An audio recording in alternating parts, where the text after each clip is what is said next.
As I understand it, the witness can only inform the commissioners how they do it.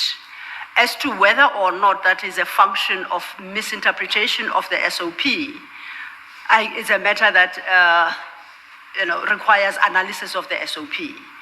But just generally that they await the conclusion of all investigations and then simultaneously issue the negative report or positive report, as the case may be, and the memorandum to the DPP.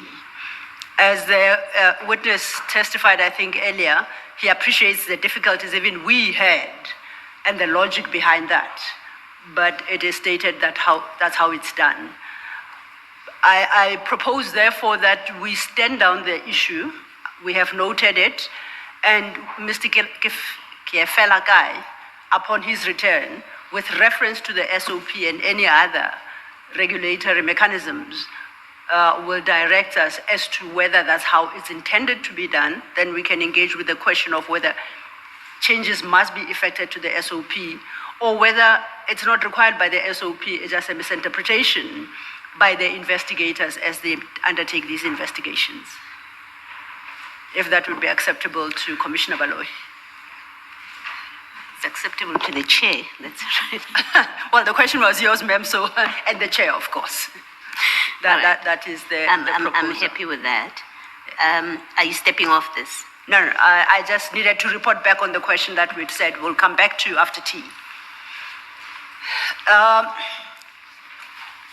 You remember, Mr. Magagula, that before we broke for tea, we had run ahead in your statement to page 85, where you make the point that, in truth, the institutions such as... You mean paragraph. Paragraph 85, not page 85, page 19, where you make the point that, in truth, the institutions do not have to await a decision by IPID to determine for themselves whether to invoke their internal mechanisms to start disciplinary investigations. You remember that? Yes, I remember. Okay, we had just run ahead. Now we need to go back to where we were and find our place and take up your testimony from there. And for that purpose, I would like us to go back to page 11.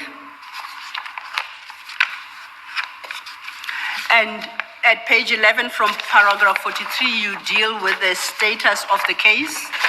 I know that the commissioners asked you some issues regarding that status of the case, but I don't think it has been formally put on record.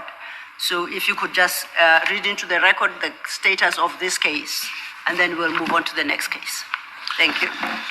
Current status of the case is still under investigation. I'm trying to obtain the statement of the owner of the goods and owner of the plot. I'm struggling to locate the owner of the goods, as we have so far not been able to trace him. Although the owner of the plot is available, he is reluctant to provide a statement citing that he's scared of the police, as they were the perpetrators of the crime. Thank you. Now we are ready to move off this case. Commissioner Baloyi. Let me ask, it may be again, Ms. Sillo, that this is something that will be canvassed with Mr. Kiefela.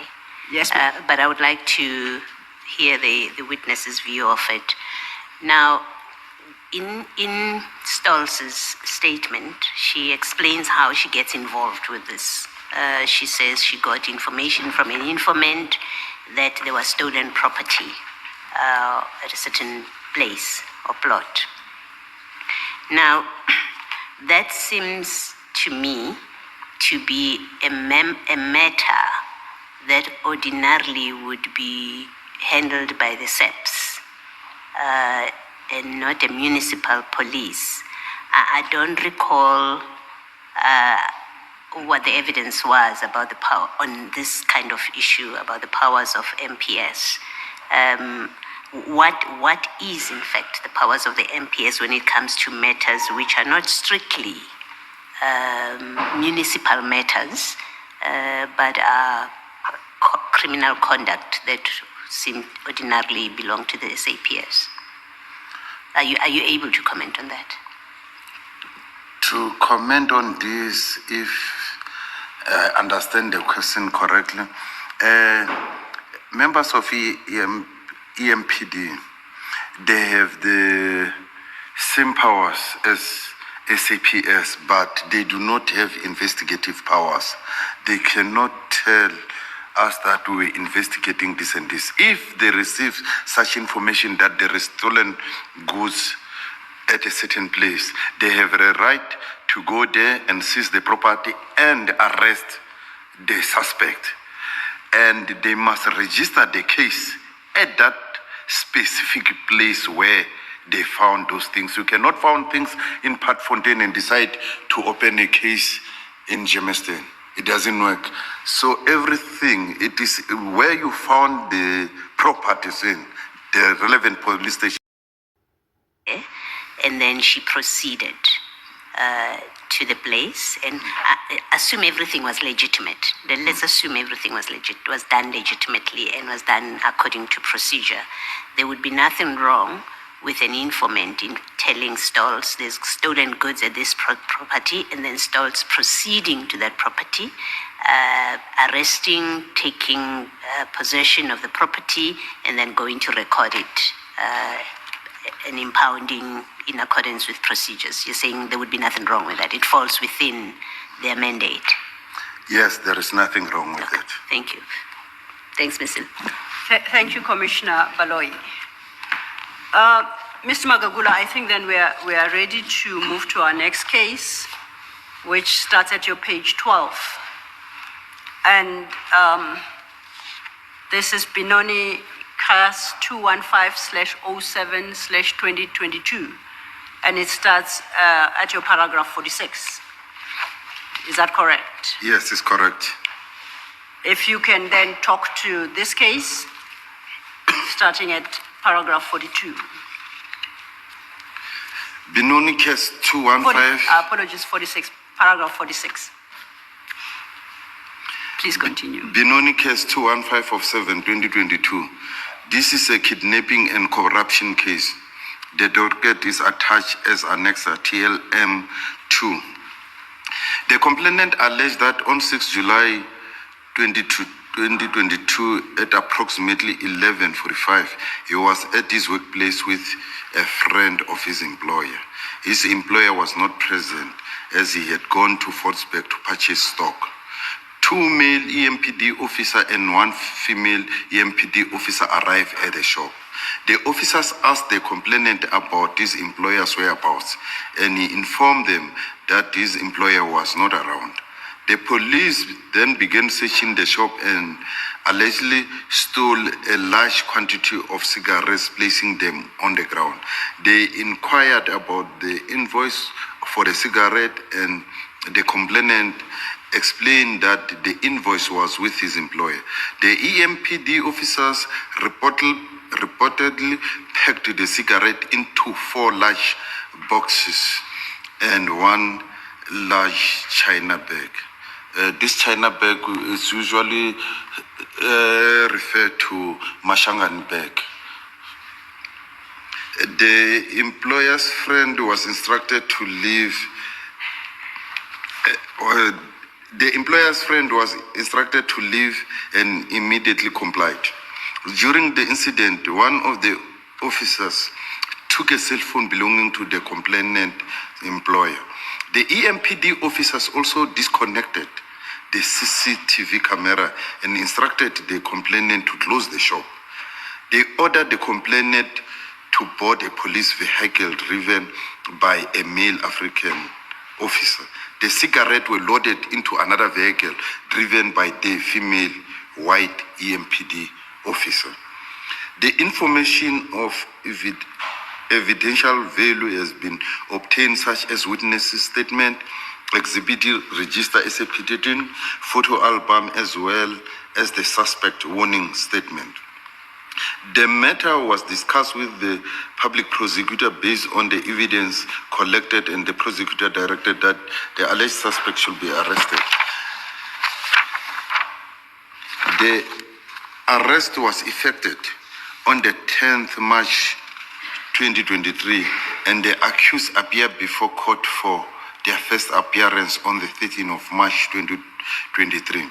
The matter was remanded on various court dates until the case reached trial stage and was set for the 18 February 2025.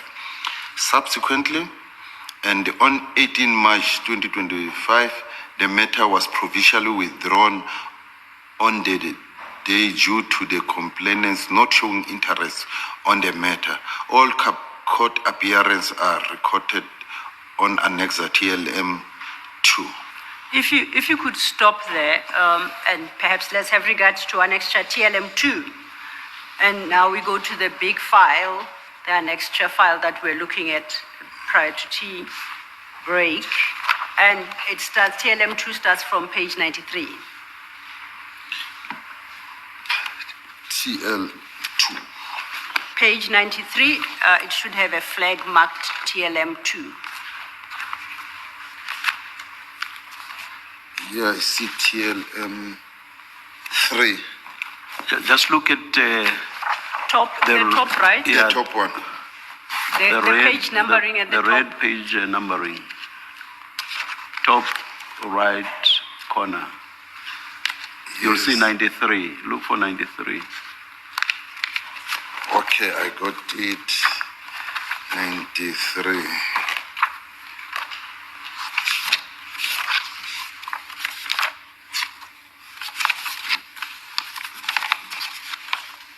Yes. Page 93. And you will see that just before page 93, there is a page that is, and onto that page, a flag is attached. Do you see that? A flag. Just before page 93. The page before 93 has got a flag. Yes. Now, if you look at that flag, you'll see it's got a number, TML2. Yes. So that's how we read the annexures. Okay. Okay.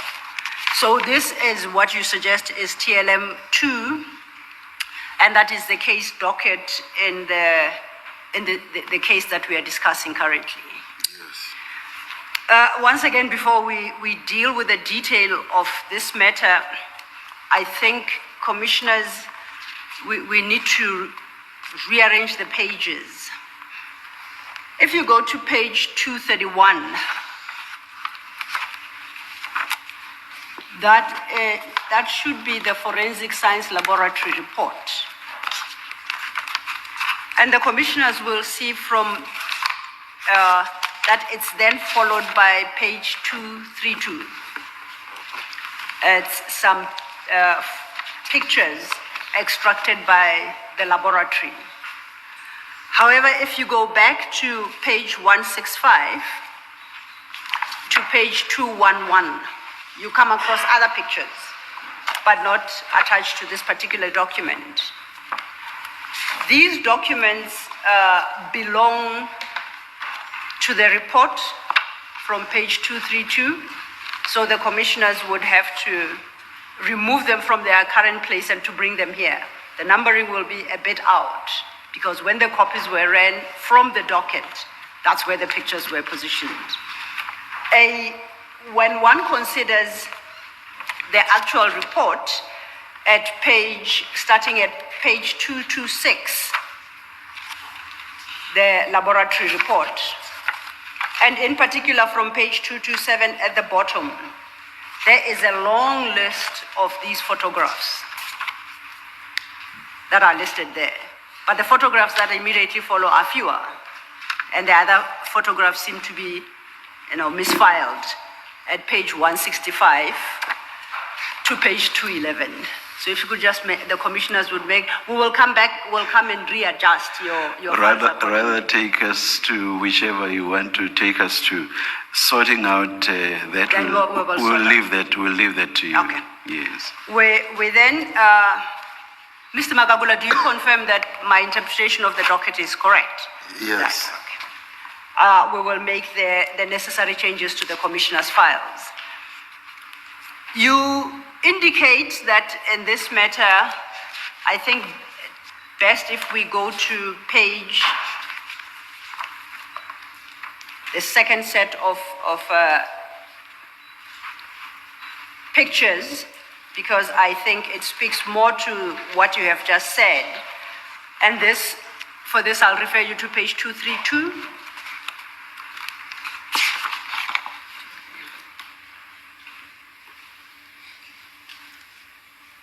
page 232 and following. And you stated that from these pictures, the specific members of EMPD can be seen in the shop of the complainant. Yes. So they are currently being projected, and we'll just scroll through them. Do you confirm that these are the members of EMPD who undertook this quote-unquote operation? Yes.